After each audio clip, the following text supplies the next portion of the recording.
Hola, ¿qué tal? Bienvenidos nuevamente a este canal Materrey. En este video estaremos haciendo un repaso de lo aprendido en las primeras 5 progresiones de lo que es pensamiento matemático para el nivel de bachillerato. Así que recordemos lo que aprendimos durante la primera progresión. En esta primera progresión, bueno, se pretendía pues considerar la importancia de la toma de decisiones. Hay decisiones cotidianas, pero hay decisiones importantes y es muy importante estar bien informado, organizar bien los datos para que mediante una información apropiada podamos tomar una mejor decisión. ¿Qué aprendimos en esta primera progresión? Bueno, recordemos que la toma de decisiones, dentro de las cosas que aprendimos, es el proceso mediante el cual se realiza, nota, una elección entre diferentes opciones o formas posibles para resolver diferentes situaciones en la vida. En diferentes contextos, estos se pueden dar en el ámbito empresarial, laboral, económico, familiar, personal o social. Recordarás que cuando analizamos esta progresión, recuerdas el caso de esta compañía que tomó una decisión, ¿verdad? Y bueno, pues analizamos cuáles fueron las consecuencias. Así que la toma de decisiones es importantísimo, ¿verdad? Llevarla a cabo de la mejor manera posible, bien informada, para que los resultados pues sean lo mejor posible. Para ello, bueno, aprendimos la importancia de un proceso que se lleva a cabo para precisamente tener la información y tenerla bien organizada, bien seleccionada para que nos permita elegir al menos la mejor opción para nuestro propósito.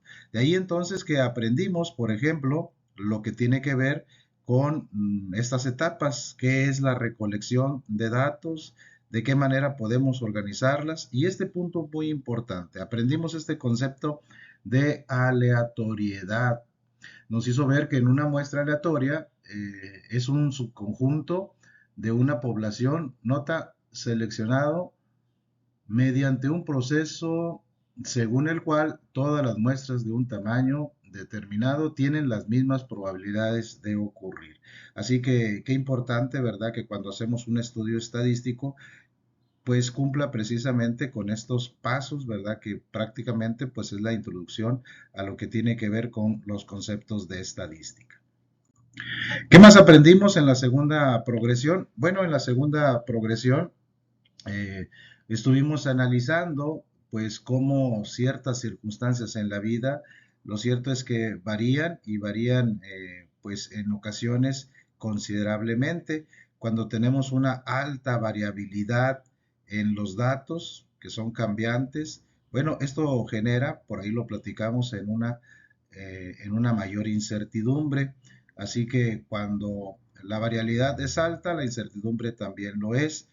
Cuando la incertidumbre es menor, bueno, pues la probabilidad de que podamos elegir la mejor opción, pues quizás estemos más cercanos. De ahí que esta progresión nos enseñó el concepto de riesgo, el concepto de incertidumbre y la diferencia entre ambos conceptos. Por ejemplo, en riesgo lo manejábamos como concepto, decíamos que es una característica, el riesgo se caracteriza, mejor dicho, porque conocemos todas las opciones posibles de resultados. Ahí sí se conoce, ¿verdad? En cambio, cuando estamos hablando de incertidumbre, por ahí lo comentamos, es una situación donde los posibles resultados, nota, no son conocidos. Y es que sí hay circunstancias en la vida que por más que nos esforcemos, simple y sencillamente no podemos conocer los resultados que se puedan dar. Así entonces, la principal diferencia entre estos dos conceptos es que la incertidumbre, esta que tenemos aquí, no es medible. Se puede, como dice aquí, se pueden llegar a hacer estimaciones de los resultados, pero estos siempre serán simple y sencillamente especulaciones. Es decir, la incertidumbre no se puede evaluar de forma completa, mientras que el riesgo sí. Recordarás que en esta progresión, bueno, estuvimos hablando de un caso, ¿verdad? Si no lo has visto, te animamos a que visites nuestro canal y veas precisamente el caso que estuvimos utilizando para, pues, poder ejemplificar ¿De qué manera? A medida que tenemos mayor información, la incertidumbre se reduce y bueno, podemos medir entonces el riesgo de una toma de decisión. Recordarás que por ahí se platicaba de una empresa que no sabía las probabilidades de que se le adjudicara un contrato, un concurso, pero después cambiamos la situación y de no saber nada, después conocimos este escenario donde la empresa ya sabía que tenía o estaba participando con otras 9 compañías y después se supo en un escenario B que ya no eran 9, que eran 4 compañías más las que estaban junto con ella participando y después supimos en un escenario C que solamente eran 2. Pudimos notar que en la medida que teníamos mayor información, bueno, la incertidumbre prácticamente se iba disipando y el riesgo en tomar una decisión y otra, pues se podía calcular. Así que es interesante este caso, te invitamos, ¿verdad? Menciono, si no lo has visto, a que visites nuestro canal y seguramente podrás aprender más sobre este concepto que tiene que ver con incertidumbre y riesgo. ¿Qué hay de la progresión número 3? En este, el tema principal del que hablamos es equipo probabilidad. ¿Qué significa este término? Bueno, mencionábamos ahí en esta progresión, en este video que hicimos exclusivamente para esta progresión, mencionamos que si en un experimento todos los sucesos tienen la misma probabilidad de ocurrir, sencillo, esos sucesos son equiprobables. Y ahí citamos algunos ejemplos, ¿verdad? Como los que puedes ver marcados en verde, puedes ver que cada una de las opciones que tenemos tienen la misma probabilidad de suceder. En cambio, los que están marcados aquí con una tachita en color rojo, puedes observar que, por ejemplo, no es lo mismo la probabilidad de sacar una esfera de color azul que una esfera de color rojo. Existe mayor probabilidad de sacar la azul que la roja. Por lo tanto, en este caso, por eso lo marcamos, no son equiprobables. Así que esa es la definición y es importante conocerla. Después aprendimos lo que sucede cuando se incrementa el número de repeticiones de una simulación. Recordarás que en clase, bueno, estuvimos lanzando el dado, ¿verdad? Y pudimos notar que al estarlo lanzando, las probabilidades se iban modificando. Después utilizamos un simulador para precisamente simular una cantidad bastante considerable de lanzamientos y ver qué sucede. ¿A qué conclusión llegamos? Bueno, aquí lo describe, ¿verdad? Cuando se repite un experimento aleatorio muchas veces, como lo hicimos a través de este simulador, la frecuencia relativa, es decir, la cantidad de veces que se presenta un resultado, con que aparece un suceso, nota, tiende a estabilizarse hacia un valor fijo a medida que aumenta el número de pruebas realizadas. Sí, lo realizamos, ¿verdad? Por ahí creo que hicimos 10,000, 20,000, hasta 50,000 lanzamientos y pudimos notar que todo esto se iba estabilizando a lo que es la probabilidad teórica de un sexto. Y es que ahí nos sirvió precisamente para poder diferenciar entre la probabilidad teórica y la probabilidad frecuencial. La probabilidad teórica, por ejemplo, de lanzar un dado, ¿cuál es la probabilidad de que salga uno? Un sexto. Un 3, un sexto. Para todas, la probabilidad teórica, tal como es de un sexto. Sin embargo, la probabilidad frecuencial, pues está, como aquí lo dice, ¿verdad? Se debe simular un experimento y hacer el cálculo a partir de los resultados obtenidos. Así que a través de simuladores, ¿verdad? Podemos precisamente ver el comportamiento que puede tener una de los eventos que estamos considerando. Así que te animamos también a que visites este video, ¿verdad? Y puedas profundizar en el tema. Después pasamos a la progresión número 4. Ahí estuvimos hablando de técnicas de conteo. ¿Por qué de técnicas de conteo? Bueno, recordarás que para el cálculo de la probabilidad hay dos cosas importantes que debemos de saber. La fórmula es muy sencilla. Para calcular la probabilidad de que ocurra un evento, recordarás que es el número de casos favorables entre el número de casos posibles. Podemos notar que hay eventos muy simples, muy sencillos, en donde estas cantidades son fáciles de determinar. Sin embargo, hay situaciones más complejas en donde no es tan sencillo calcular los casos favorables ni tampoco o mucho menos los casos posibles. Así que acudimos a este tema, ¿verdad? Lo que es técnicas de conteo. Estuvimos profundizando, por ejemplo, en nuestro caso, lo que es la técnica de conteo mediante diagramas, el diagrama de árbol y también mediante el principio de multiplicación, permutación y combinación. ¿Lo recuerdas? Bueno, recordamos que, por ejemplo, el diagrama de árbol es una representación gráfica muy oportuna para conocer todos los posibles resultados, es decir, el espacio muestral, y de esa manera ir calculando sus probabilidades. En ese video, que es la progresión número 4, estuvimos analizando algunos ejemplos, ¿verdad? Como el que puedes ver en esta pantalla, y pudimos precisamente a través de esta técnica determinar cuáles son los posibles resultados que se pueden presentar en un experimento aleatorio. ¿Qué más aprendimos? Bueno, aprendimos lo que tiene que ver con el principio de multiplicación. Ahí lo describimos tal como dice su definición. Principio de multiplicación o producto.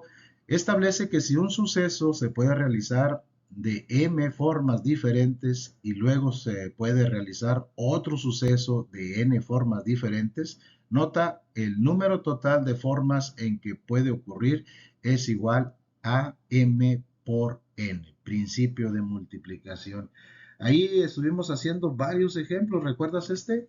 En este se nos planteaba la cuestión de que Elisa pues necesitaba crear un NIP, un número de identificación personal, el cual estaría formado por 4 dígitos, pero había una limitante, ¿verdad?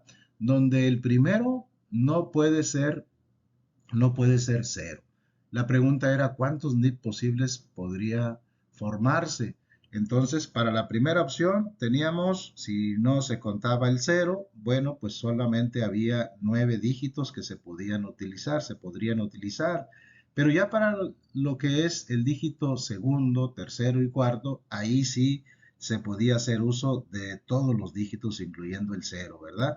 Así que aplicamos principio de multiplicación, se multiplicaba 9 por 10 por 10 por 10 y la respuesta era 9000 NIPs posibles que se podían formar. Así que hay más ejemplos en este video. Nuevamente te animamos a que visites nuestro canal y observes este video con más ejemplos que te pueden ayudar a comprender el principio de multiplicación.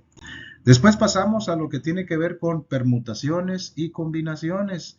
Bueno, para poder determinar cuántos arreglos se pueden realizar en un evento, bueno, aprendimos que, por ejemplo, permutación es un arreglo donde el orden sí importa. Y lo ilustrábamos, ¿verdad? Con una competencia de fútbol. Por ejemplo, para hablar de permutaciones, platicábamos de un torneo en donde hay visita recíproca. Así que no es lo mismo América Chivas que, por ejemplo, lo que es Chivas América. Son dos arreglos completamente diferentes. ¿Por qué? Porque en este caso el orden sí importa. El primero es local, el segundo visitante, entonces estamos hablando de dos cosas distintas. Y si es así, aprendimos que esto es una permutación. Y aquí está la fórmula, ¿verdad? En donde podemos sacar a través de esta fórmula todos los posibles arreglos en una situación así. Después pasamos a lo que es las combinaciones. Aquí la clave es que el orden no importa. Y platicábamos, imagínate que el torneo se lleva en Estados Unidos en donde no hay local ni visitante, así que el juego América Chivas es el mismo que Chivas América, cuenta por uno solo. Aquí recuérdalo, el orden no importa. Y también nuevamente tenemos la fórmula para el cálculo de situaciones como esta. Así que pues te animamos a visitar, ¿verdad?